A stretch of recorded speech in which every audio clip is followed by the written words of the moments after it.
Hello, welcome to Mike's Mets Podcast. I'm your host, Mike Bichota. Happy Wednesday to you. We're recapping the Mets' loss to the Atlanta Braves, and actually, before we go into that, I do want to talk about one player who is no longer a Met, but deserves to be talked about because of his standing in the Met community and Met franchise history, and that is Jacob deGrom, who it was confirmed was going to miss the remainder of the season due to Tommy John surgery was required after deGrom had injured his pitching arm once again. This is the second Tommy John surgery of his career, one of multiple arm issues that he's had over the last few years, and it's sad to see. I will admit that as a Met fan who has felt pretty jilted by deGrom's departure. I fully admit that at that moment when I heard it, I kind of crowed. I was not ecstatic, but I definitely was like, okay, yeah, this is exactly what we thought was going to happen as Met fans. And I'm not really so much upset at deGrom, of whom I still have pretty raw feelings about, because I did feel like deGrom was going to stay with the Mets and he was going to finish his career with the Mets, and that would have been the proper ending for him as a pitcher instead of moving over to the Texas Rangers and having this weird abbreviated run with them. It does feel very. It feels. I mean, it's feels like Seaver on the Cincinnati Reds. If it doesn't feel appropriate, it doesn't feel like we have gotten that kind of closure. And I haven't really talked about deGrom on this podcast because everything that went down with deGrom was really prior to the podcast starting. But his leaving left a feeling of, okay, like the top star on the team didn't really want to be there. What exactly is the issue, and what exactly is the issue with deGrom? And my main reaction to the whole injury news was sort of more directed towards the Texas Rangers. So when I say I crowed at like the announcement, I wasn't happy that deGrom got hurt. I would never be happy about it. I did feel somewhat vindicated though, because I felt like the Texas Rangers completely changed the market move when they made that decision to sign deGrom, and they gave deGrom a contract that was not necessarily appropriate, not something that the Mets were willing to give at that point. And I'm bringing up his contract now, and it was a situation where you're like, why exactly would they give him, with his history, that kind of contract? It was a 5-year, $185 million contract, and the Mets were not willing to give anything in that regard. It was 5 years for a guy who was already pushing 35. He's going to turn 35 later this month, and there was certainly the reaction of, okay, are we actually going to do this for this pitcher? And the Mets' estimation was he was obviously Jacob deGrom. We'll make sure he's the highest paid pitcher in baseball, but we're not willing to give him that kind of year-long commitment. And the Texas Rangers came along and they were like, we'll do it.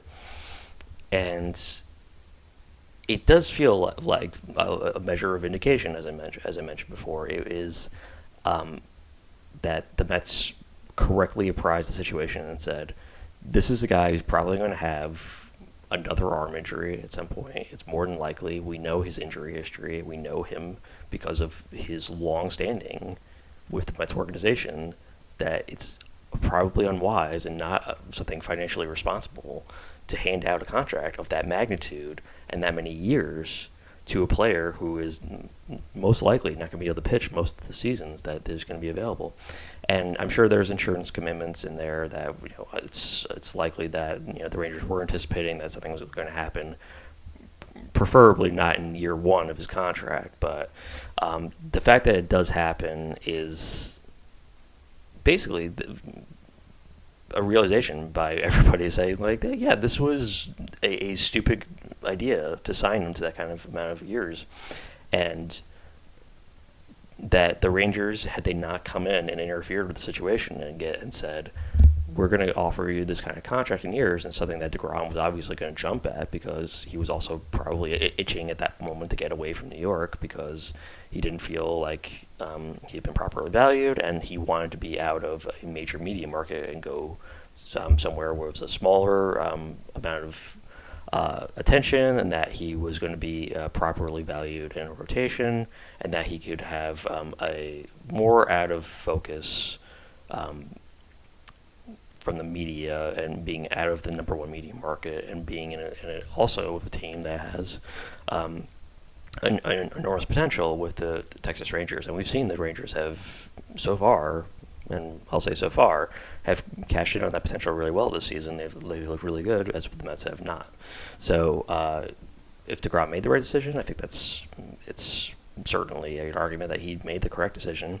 The Rangers did not. I think the Rangers made a really boneheaded and short-sighted decision in that regard, and I think they're going to pay for it, really, in terms of their financial commitment to him and how much money that they really spent on him and what they're getting in terms of value back is not as much. We'll see how exactly that pays out. But I did just want to talk about the deGrom thing because it was such enormous news that he's again going to be out for the season, and he obviously was not happy. He had put out the statement about he was it stinks. He's not happy that he gets to miss another season of his career, and that all these issues that just keep popping up around him because of his arm difficulties, and he's even at what is clearly a diminished capacity. And it was clear even in the beginning of the year that while he's putting up these tremendous stats, I think everybody as a Met fan who's seen him pitch before were like, he's not right. He's obviously pitching hurt. We don't know how hurt he is, but he's definitely hurt. And as it turns out, he's going to require Tommy John surgery, so he was very hurt.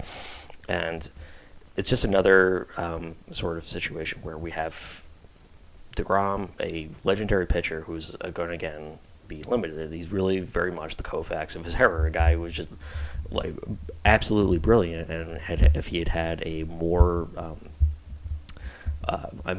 durable pitching arm, or however you want to say, but better health, I guess in this case, that he would probably go down as one of the top 5 pitchers of all time. Unfortunately, it's just injuries just really taking him out of the equation, and he's probably we don't really know where exactly deGrom's head is in terms of how long he actually wants to keep doing this, or even how long he actually physically can keep doing this, because second Tommy John surgery, I mean, we've seen pitchers come back from that, but for a guy who throws as hard as deGrom does, it's certainly an issue where you wonder when exactly he's going to have the next problem, and does he require a third surgery or anything like that down the road? And it's really anybody's guess at this point. So I certainly wish the better for Jacob deGrom. I do throw a lot of derision towards the Texas Rangers for that really enormously stupid decision to sign him, and they kind of got what they deserved in this case. So it's sad for Jacob deGrom, but I hold most of my ill will towards the Texas Rangers for their part in that decision and that whole signing. So back to the Mets. This was a game against the Atlanta Braves. They lose 6-4. A game that they were winning for the first half of the game, and it looked like the Mets were coming away with it pretty nicely because after Carlos Carrasco had given up the home run to Ozzie Albies early in the game, he had settled down, and for the first 5 innings, he had only allowed the 1 earned run and looked really sharp. Had what appeared to be the makings of a nice start, especially coming off of his last start. We were like, okay, maybe this guy's turning around. Going into the 6th inning, however, he gets clobbered. The 6th inning is where the Braves turn up the juice. They would score 4 runs in that inning, putting them ahead 5-4. And we have to talk about the Mets' decision at this point, which is they had taken the lead earlier in the game. In the 3rd inning, Lindor and Alonso both homer. They both hit 2-run home runs, both of them no-doubters. Alonso's shot an absolute bomb, one of his longs of the season. And a lot of the talk was surrounding Alonso. After he got back in the dugout, he was mic'd up, or not mic'd, but they had a mic in the dugout. And they pick him up, chirping at the pitcher. It was a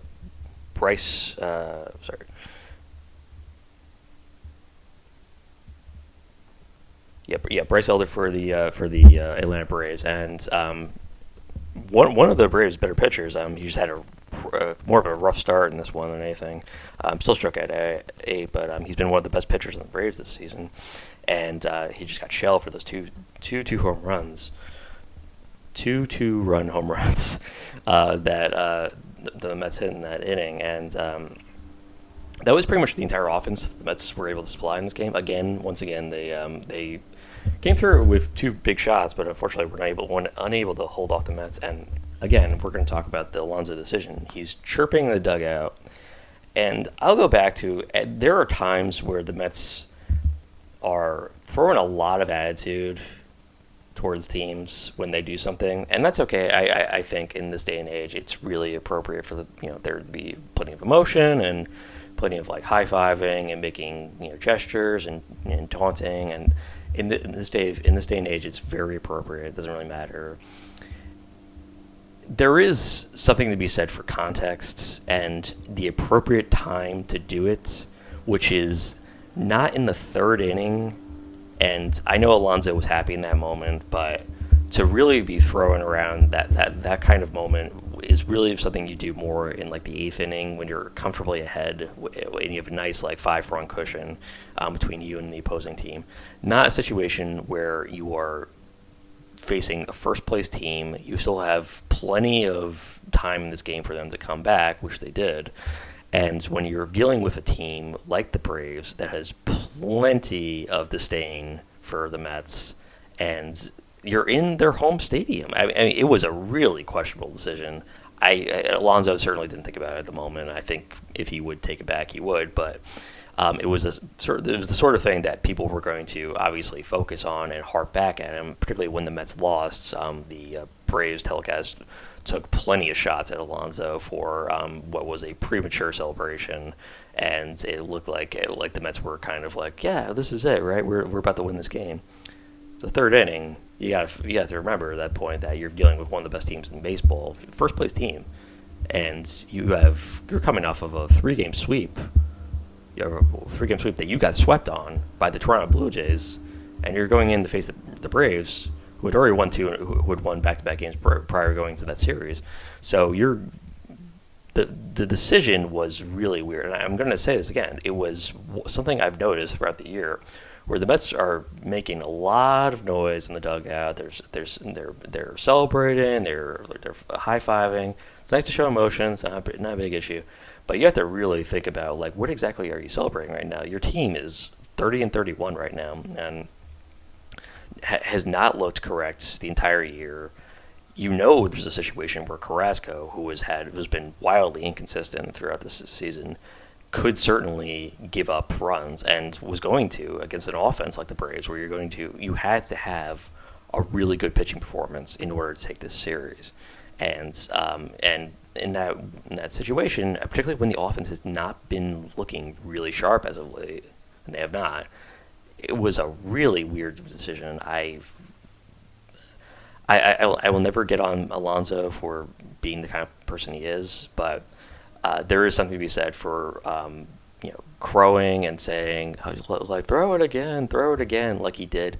It was a enormously costly move.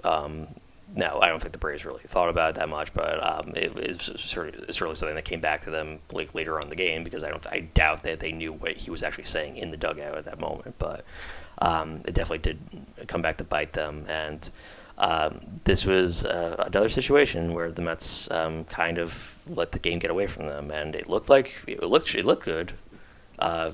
Ultimately, though, I mean, this was 4 runs on what was the final box score was 4 base hits. So they were not able to get really anything done in this game, other than the two-run home runs that the Mets hit. They didn't really do anything. I mean, Vogelbach, Marte, Nimmo were all had offers, Escobar and offer, and the offense was really around that. The home run for Lindor, home run for Alonso, and then singles for Brett Beatty and the returning Omar Narvaez, and that was it. They were not able to summon really any kind of offense in this game. And Jeff McNeil also an offer as well, and it's just kind of the same thing. No one's hitting over 300 with the exception of Narvaez. They're returning Narvaez. Everyone is kind of floundering. They're all slumping. There is got to be the question as to what exactly could kind of jolt this offense awake. And the home runs were great. I loved seeing it because it felt like at that moment, they got into an early lead. Hope they can hold on to it. They were not able to hold on to it, obviously. And then as soon as it happened, I mean, like they let that inning get away from them. You're like, okay, they're going to lose this game because what has happened is if they lose the lead late, like they are not coming back. This offense does not really have the legs, and nothing that we saw in that brief week run where they just kept coming back has been evidence the last couple weeks. So nothing like the Guardians and Rays games where they would not die. I said this before. They just kept coming back. They would not die. All of a sudden, they had this enormous momentum. That has not been evidenced at all as of the last week, and it's just the wildly inconsistent run of the Mets is discouraging and disheartening. And being under 500 now, we're 61 games into the season. They have 101 games left to go. What can they do with these last 101 games? You keep playing 500, you're not going to make the playoffs. I mean, there's no guarantee as to what's going to actually happen. I know with all the playoff opportunities now, there's certainly a chance for them to get into the wild card game, but they have to start playing better.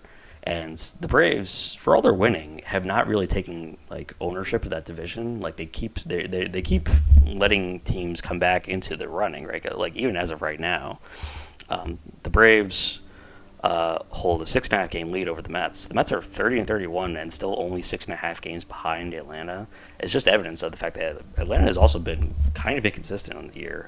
They have not really let the division kind of get away from them and taken that enormously. They don't have that like 10-game lead. They don't have that like They don't have that like comfortable cushion in between anybody at this point. And because of that, they have kind of let everybody sort of hang around more. It makes me think that Atlanta can be got to eventually. And the thing is that the Mets are running out of opportunities at this point. I mean, there's still obviously lots of season to go. We're only in June. But they can't keep letting these situations happen to them where they have a lead and then just let it fall apart and then not summon the offense to come back. 4 base hits on an entire game where all of your scoring was done in one inning. I mean, they left everything in that inning, and then that was it. So they had really nothing to go at that point. And what we're left with is you're 30-31. The Mets certainly feel confident with the pitching matchup, and they have to feel confident because they're going to go into the game tonight with Scherzer on the mound. He'll be facing Charlie Morton. It's a pitching matchup that certainly favors Scherzer, but we have to wonder exactly what can be done, and if we're going to see bad Scherzer or good Scherzer, who's going to show up. And then in the final game, we got the big matchup, which everyone's going to be tuned in for, is Verlander versus Strider. We have the 3-time Cy Young winner against the guy who everyone is picking early on as the Cy Young favorite, Spencer Strider, and that'll be a must-watch game for everybody. So watching that in this series, I mean, these are 2 critical games that they have coming up. They have to really save face and take both of these games. I would be happy with one, honestly, because it's you have to have you have to have Scherzer and Verlander both show up, and these are big games. They have to be big game pitchers in these moments. They have to show up and pitch well, and this bullpen has to hold it. And the offense really needs to show up more than anything, because the Braves pitching issues this year, well documented, not as bad as the Mets, but they have been also inconsistent at times. And if the Mets offense can kind of get it rolling and get that lead and maintain that lead, they can take these games. There's certainly the chance for them to do it. But if they keep letting these situations get away from them and keep letting these games get away from them, it's going to lead into a really bad situation. We're not in a good situation right now, but it's going to lead to a problem where the Mets cannot force their way into this division race or this playoff race. And there's going to have to be questions about what the Mets can do at the trade deadline and whether or not they have to make decisions about the coaching staff. And I've said this before, and I'll keep saying it. There are times where it looks like certain guys certain coaches are going to be on the chop block. Again, my guess would be that probably Jeremy Hefner and Eric Chavez are probably more on the chopping block than, let's say, Buck Showalter or Billy Epler, but all four of them, like, their jobs have to be in jeopardy at this point because Steve Cohen is going to be, he's proven that he's patient to a point. He's not Steinbrenner. He's not just firing people when they dip under 500, but certainly this has been a season where firing could be justification, and there might be a situation where someone says, we have to shake things up. Like, we can't just keep playing 500 ball or even under 500 ball for the remainder of the season. And if they cannot take this series against the Braves, it's going to get really ugly and really fast. Thank you for listening to the Mike Spence podcast. Please be sure to follow us on Spotify and subscribe to our YouTube channel as well. Finally, please also follow the podcast Twitter, which is Mike Spence Pod, all one word. Appreciate your time and have a wonderful rest of your day or evening. Let's go, Mets.